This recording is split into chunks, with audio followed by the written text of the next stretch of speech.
అన్నా నమస్తే. సరే. ఏంది జగన్మోహన్ రెడ్డి గారు నేను మంచివాడిని అని చెప్పి పదే పదే చెప్పుకునే పరిస్థితి ఎందుకు వచ్చింది అంటారు? మంచోడే కదా సార్, మంచోడు కాబట్టి తల్లిని చెల్లిని అనగొట్టాడు. అతి మంచితనం మూలాన రాష్ట్రాన్ని భ్రష్టు పట్టించాడు. ఇంకో అతి మంచి విధానం ఏంటంటే అవతల భార్యల్ని, అవతల ఫ్యామిలీ మెంబర్స్ని ఈ పనికి మళ్ళీ పేటీఎం బ్యాచ్ తీసుకొచ్చి తిట్టిస్తాం.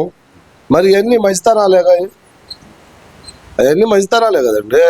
మరి మంచితనం ఉండబట్టే కదా జనం సొమ్ముతో పరదాలు కట్టుకొని తిరిగింది. ఆ మంచితనం ఉండబట్టేగా సెంట్రల్ ఇది రాజమండ్రి సెంట్రల్ జైలు కూడా ఉండదు అంత గేట్లు నీ ఇంటికి పెట్టుకుంది. ఆ మంచితనం మూలానేగా. అసలు ఏ రకంగా మంచితనం అని చెప్పుకుంటావు నువ్వు? నీకు మంచితనానికి అసలు అబ్రేషన్ ఏందో తెలుసా? మంచితనం అంటే ఏందో తెలుసా నీకు? నీ బతుకంతా దోసుకో దాసుకో, అవసరమైతే అవతల మర్డర్ చేయి. ఈ రెండే. నిన్న పాపం నీ చెబుతున్నాడు, ఎవరిదయ్యా గొడ్డల పార్టీ, ఎవరిదయ్యా కత్తి గన్ కల్చర్ అని.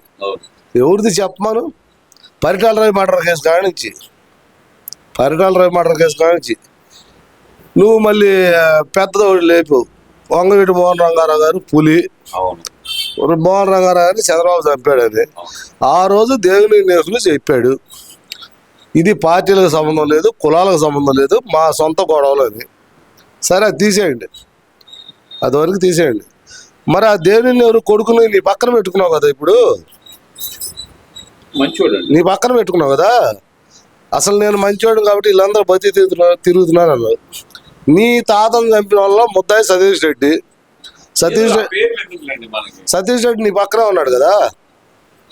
సతీష్ రెడ్డి నీ పక్కనే ఉన్నాడు కదండి. నువ్వు ఎవరిని? మా ఇంట్లో ముగ్గురు పోయారు, ఎవరు గవర్నమెంట్లో పోయారండి? రాజశేఖర రెడ్డి చచ్చిపోయింది ఏమైనా చంద్రబాబు నాయుడు గవర్నమెంటా? అంటే చంద్రబాబు నాయుడు గారు అసెంబ్లీలో అన్నారు కదా, నువ్వు అసెంబ్లీలో అడుగు పెడతావు నేను చూస్తాను అన్నారు కదా. మాట అల్లా తీమనండి. అసెంబ్లీలో ఎట్ట అడుగు పెడతావు చూస్తాను చంద్రబాబు నాయుడు అల్లా. ఎవరు మంచితనం ఏందో, ఎవరు చెడుతనం ఏందో బయటపడిద్ది అన్నాడు తప్పితే నువ్వు అసలు అడుగు పెట్టబోయటానికి ఈయన ప్రతిపక్ష నాయకుడు. ఈయన ఎట్ట అంటాడు సీఎంని? ఎలా అంటాడు అండి సీఎంని?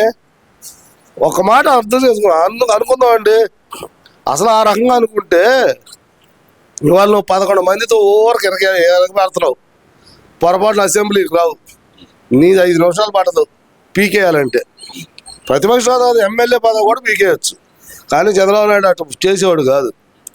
నువ్వు ఎన్నాళ్ళు ఉన్నా నేను మంచోడిని, నేను అసలు నోట్లో ఏలు పెడితే కొరకను ఏంది, వాళ్ళే తెచ్చి ఏలు పెట్టి కొరికెత్తున్నారు నా చేత అనే టైపు చేతనావు తప్పితే అసలు నీ ఎంత దౌర్భాగ్యుడు కానీ, నీ ఎంత దరిద్రుడు కానీ ఈ రాష్ట్రానికి ఉన్నాడా? అంత మాట అన్నారు మాజీ ముఖ్యమంత్రిని పట్టుకొని. ఎవరండి మాజీ ముఖ్యమంత్రి? అసలు ముఖ్యమంత్రి అంటే అభిలాషం తెలుసా ఇతనికి? ముఖ్యమంత్రి అంటే ఏందో తెలుసా? ఏ రోజన్నా ఇతను చేసిన తప్పులకి వాళ్ళ రోడ్డు ఎక్కనిచ్చాడా? రోడ్డు ఎక్కి మాట్లాడనిచ్చాడా ఒక్కళ్ళన్నా? లేదు. ఇవాళ చదువుతున్నావు సార్, 2 సంవత్సరాలు అయింది నువ్వు అధికారం పోగొట్టుకొని. ఈ రోజు కూడా ప్రజల గురించి ఆలోచిస్తున్నావు నువ్వు. ఎంతసేపుడు నా కుటుంబంలో వాళ్ళు చచ్చిపోయారు, నా కుటుంబంలో వీళ్ళు చచ్చిపోయారు ఏంది? ఇదే తప్పితే రప్ప నరికిస్తాను నేను తలుచుకుంటే 5 నిమిషాలు పట్టదు ఈ మాటలు తప్పితే ఇదిగో ప్రజలకి చెడు జరుగుతుంది. ఇక పెట్రోల్ గురించి మొన్న జ్ఞాన గులికొని తిరిగాడు సార్. కరోనా టైంలో అప్పుడు పెన్షన్లు కూడా ఇంత లేవండి. ఏ 2 రూపాయలు తగ్గించావా పెట్రోల్? ఏమన్నా ఒక్క 2 రూపాయలు తగ్గించావా? 9 సార్లు పెట్రోల్ పెరిగిందండి ఈ టైంలో. ఆ రోజు మీ పాపం గుట్టా నాని గారు, సన్నాసులారా ఎవడురా మీరు, పెట్రోల్ పెరిగితే పార్లమెంటు దగ్గర ధర్నా చేయాలా లేదా ప్రధానమంత్రి ఇంటి ముందు ధర్నా చేయాలా, రాష్ట్ర ముఖ్యమంత్రికి ఏం పని అన్నాడు. మరి ఇవాళ రాష్ట్రంలో ఎందుకు చేస్తున్నారు మీరు? రాష్ట్ర ముఖ్యమంత్రిని ఎందుకు అంటున్నారు మీరు? ఇవాళ పెట్రోల్ తగ్గిస్తానికి 5 నిమిషాలు పట్టదండి, 10 రూపాయలు తగ్గించచ్చు. కానీ ఇవాళ 4,000 రూపాయలు పెన్షన్లు ఇస్తా. ఈ పెన్షన్లో ఇంకోటి, మీరు బాధ్యత గల ప్రతిపక్షం, అధికార పార్టీ ఉంది, ప్రతిపక్షం మీరు బాధ్యత. కోట్లు ఆస్తులు ఉండి కొడుకులు అమెరికాలో ఉన్న వాళ్ళు కూడా వాళ్ళు పెన్షన్ తీసుకుంటున్నారు. ఆస్తులన్నీ కొడుకుల పేరు పెట్టి కొద్దిగా వాళ్ళ దగ్గర పోయి రిక్వెస్ట్ చేయండి, సార్ కొద్దిగా బాధ్యతాయుతంగా మీ పెన్షన్లు మీ అందరూ మీరుగా తప్పుకోండి అని చెప్పండి.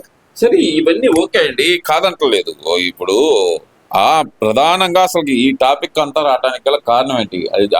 జగన్మోహన్ రెడ్డి గారు మంచోడిని అని చెప్పుకోవడానికి గల కారణం ఏంటి?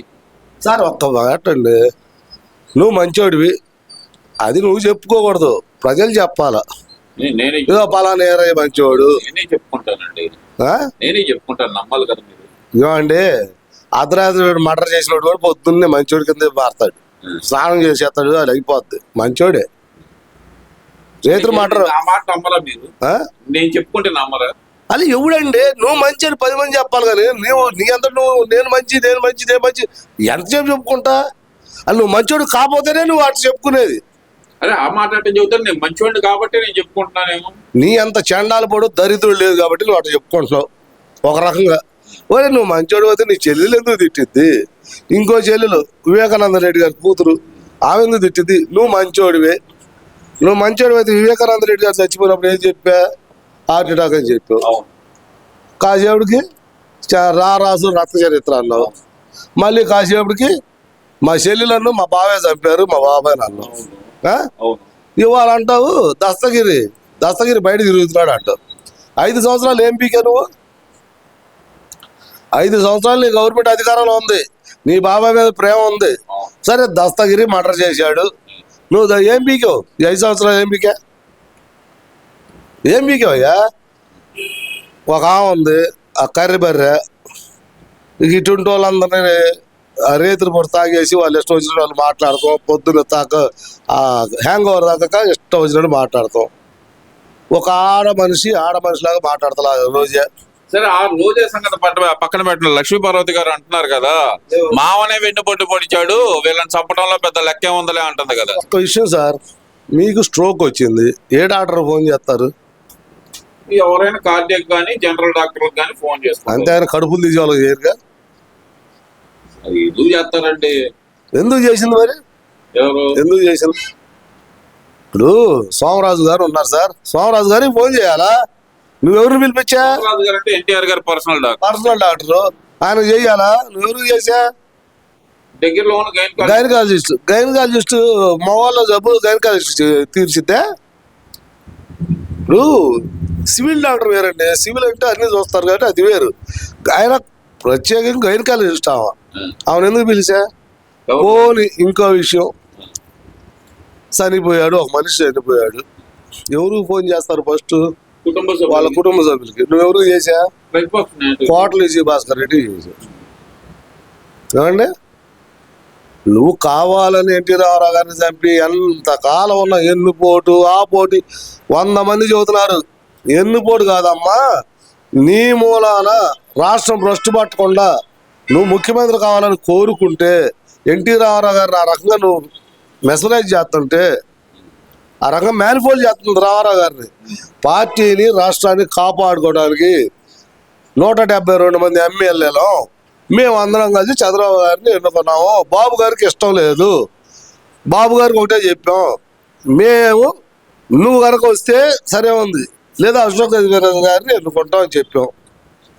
పార్టీని కాపాడటానికి బాబు గారు వచ్చారు అని 172 మంది ఎమ్మెల్యేలు చెబుతుంటే ఇంకెన్నాళ్ళున్న గన్నుపోటు ఏంది ఇది?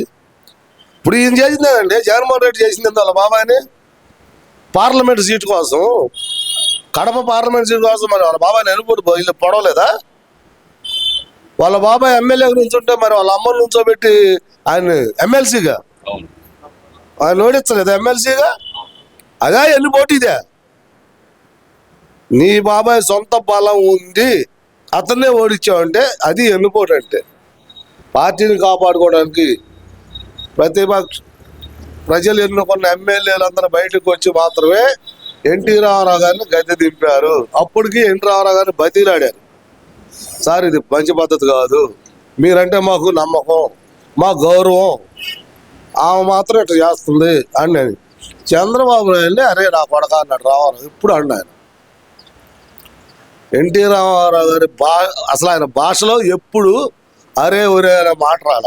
ఆ రోజు చంద్రబాబు నాయుడు అనిపించింది లక్ష్మీపార్వతి, బాధేసే కదా ఆయన బయటకు వెళ్ళింది. పోనీ బయటకు వెళ్ళినాడు మళ్ళీ ఏమైనా అట్టానే ఉన్నాడా? నీ కొడుకులు ముగ్గురు పంపించాడు నీ దగ్గరికి. ఎన్టీ రామారావు గారి కొడుకుల్ని ముగ్గురిని పంపించాడు మళ్ళీ రాజీకి. కానీ ఆమె అట్ట చేసింది. రామారావు గారు ఆ రోజున ఆయన పొజిషన్ అట్ట అయిపోయింది. అంతేగాని పద్దాక నీ ఎన్నుపోటు పాడుగాను, నీ ఎన్నుపోటు అన్న తర్వాతే మళ్ళీ 207 సీట్లతో చంద్రబాబు నాయుడు సీఎం అయ్యాడు. ఎందుకంటారు ఈ రెచ్చగొట్టే వ్యాఖ్యలు ఎందుకు చేస్తుంది అనుకోవచ్చు అంటారు పదే పదే? ఏమా బతుకు లేదు, రాజకీయంగా రాజకీయ నిరుద్యోగులు అయిపోతున్నారు వీళ్ళు. వాళ్ళకు ఉద్యోగం కావాలా, రాజకీయంగా ఏదో ఒక ఉద్యోగం సంపాదించాలా, దానికోసం వాళ్ళు తిప్పలు పడుతున్నారు. పండి